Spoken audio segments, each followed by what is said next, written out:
اعوذ باللہ من الشیطان الرجیم بسم اللہ الرحمن الرحیم ان اللہ وملائکتہ یصلون علی النبی یا ایھا الذین آمنوا صلوا علیہ وسلموا تسلیما. درود پڑھو. اللہم صلی علی سیدنا و مولانا محمد وعلی آل سیدنا و مولانا محمد وبارک وسلم علیہ.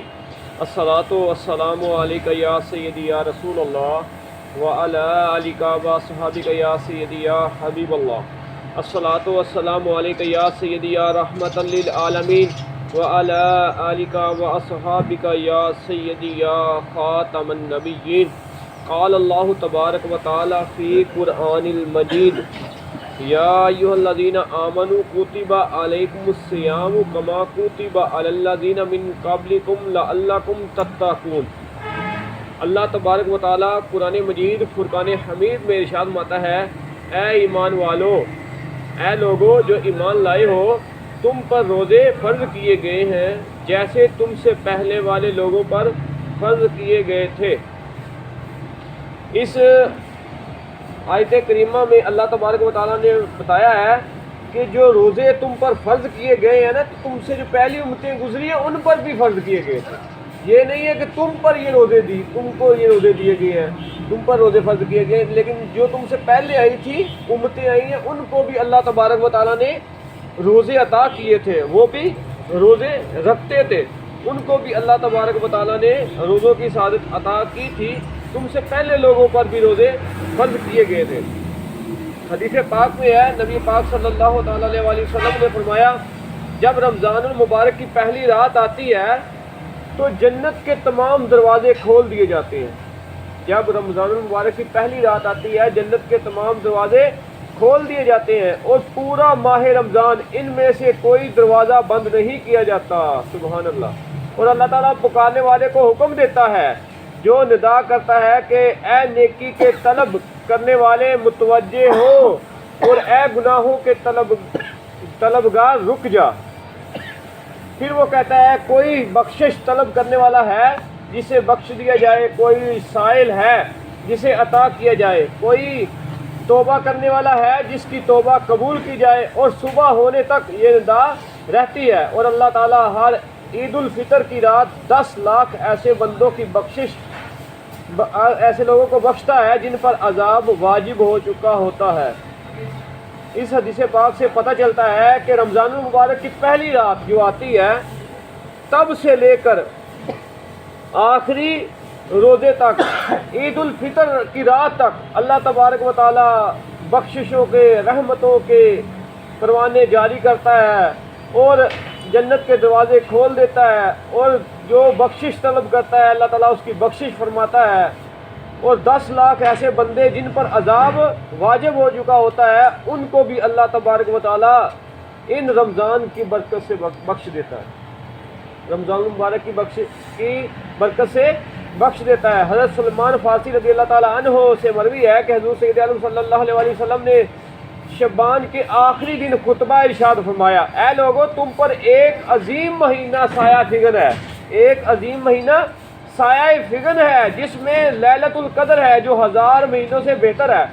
اللہ تعالیٰ نے اس کے روزوں کو فرض اور اس کی راتوں میں عبادت کو سنت قرار دیا ہے. جو شخص اس ماہ میں کسی نیکی سے قرب حاصل کرتا ہے اسے دیگر مہینوں میں فرض کی ادائیگی کا ثواب ملتا ہے. اور جس نے فرض ادا کیا وہ ایسے ہے جیسے اس نے دوسرے مہینوں میں 70 فرائض ادا کیے.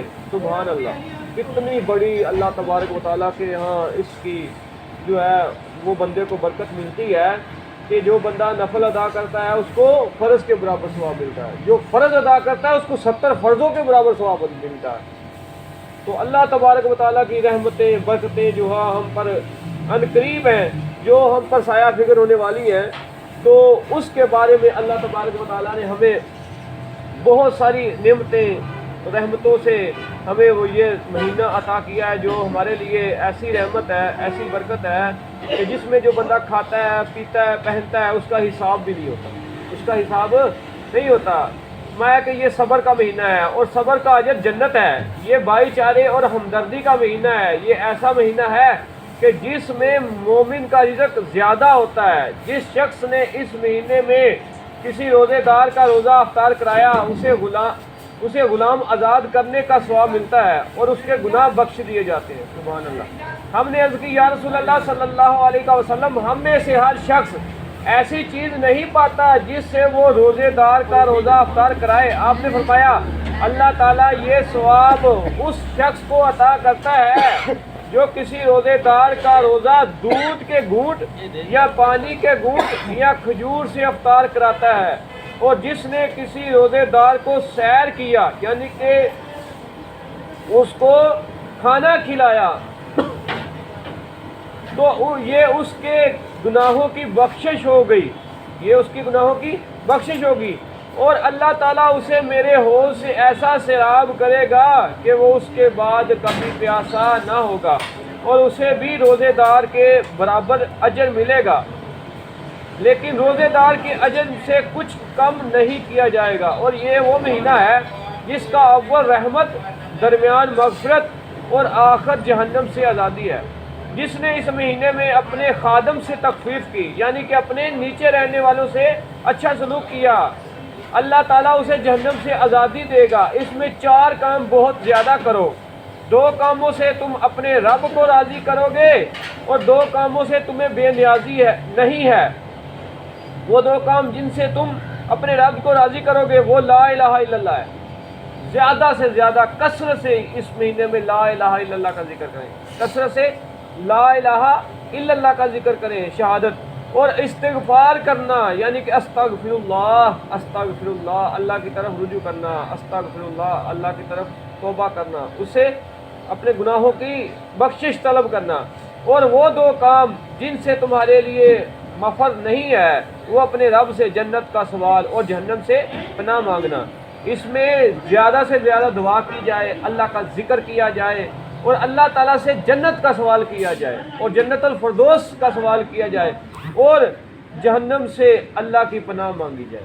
یہ وہ 4 کام ہیں جو اس مہینے میں زیادہ کرنے والے ہیں۔ ان احادیث میں سے ہے کہ حضور صلی اللہ علیہ وسلم نے فرمایا کہ جس نے ایمان اور طلب ثواب کے لیے ماہ رمضان کے روزے رکھے اس کے اگلے پچھلے تمام گناہ بخش دیے جاتے ہیں۔ بہت ہی بڑی سعادت ہے، بہت ہی بڑی رحمت ہے، اور بہت ہی اللہ تبارک و تعالیٰ کا قرب والا مہینہ آ رہا ہے۔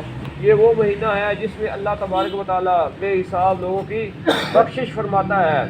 حضور سید عالم صلی اللہ تعالیٰ علیہ وسلم فرماتے ہیں کہ ماہ رمضان میں میری امت کو 5 چیزیں دی گئی ہیں جو اس سے پہلے کسی امت کو نہیں دی گئی۔ روزے دار کے منہ کی بو اللہ کے ہاں مشک سے زیادہ عمدہ ہے، سبحان اللہ۔ ان کے افطار تک فرشتے ان کے لیے بخشش طلب کرتے ہیں کہ اس ماہ میں سرکش شیطان قید کر دیے جاتے ہیں۔ اللہ تعالیٰ ہر دن جنت کو سنوارتا ہے اور ارشاد فرماتا ہے کہ ان قریب میرے نیک بندے اس میں داخل ہوں گے، ان سے تکلیف اور اذیت دور کر دی جائے گی، سبحان اللہ۔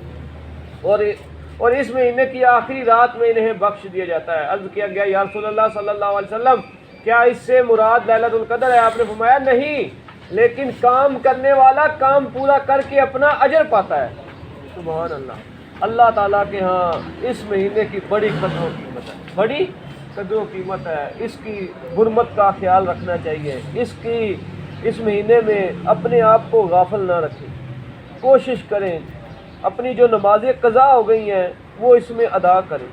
اس میں نفل کا جو ثواب ہے وہ فرض کے برابر ہے، فرض کا 70 فرضوں کے برابر ہے۔ اللہ تبارک و تعالیٰ کی رحمتیں، اور یہ ایک بازار ہے، جس طرح کوئی سستا بازار ہو نا تو ہم جاتے ہیں یا سستا بازار لگا ہے، یہ اللہ تعالیٰ کے ہاں ایک ایسی رحمتوں اور برکتوں کا مہینہ ہے کہ وہاں سے ایک چیز نفل ایک بندہ ادا کرتا ہے تو اس کو فرض کا ثواب ادا کیا جا رہا ہے۔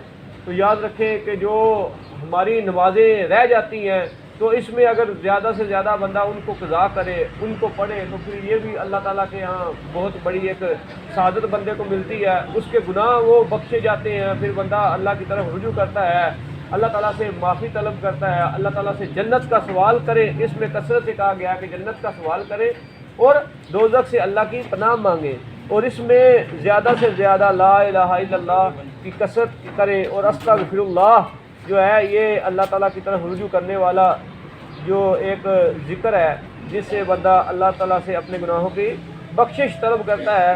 لہذا ہر حالت میں ہمیں رمضان سے غافل نہیں رہنا چاہیے، اس میں زیادہ سے زیادہ قرآن پاک کی تلاوت کریں، اپنی نماز کی پابندی کریں، اور کوشش کریں جب سحری کا وقت آتا ہے تو اس سے سحری سے آدھا گھنٹہ پہلے اٹھیں اور تہجد کے 2-4 نفل جو ہیں وہ بندہ پڑھ لے، کیونکہ یہ پورا سال جو ہے وہ بندہ اس چیز سے پیچھے رہتا ہے، لیکن یہ رمضان المبارک کا ایسا مہینہ ہے جہاں اللہ تعالیٰ کے ہاں ایک نفل کا ثواب فرض کے برابر دیا جاتا ہے۔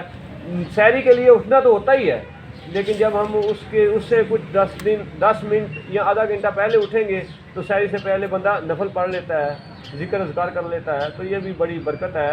دعا ہے اللہ تعالیٰ سے کہ اللہ تعالیٰ ہمیں صحیح معنوں میں رمضان کا ادب کرنے کی اور اس کے روزے رکھنے کی توفیق عطا فرمائے۔ آمین۔ الحمدللہ رب العالمین والعاقبۃ للمتقین والصلاۃ والسلام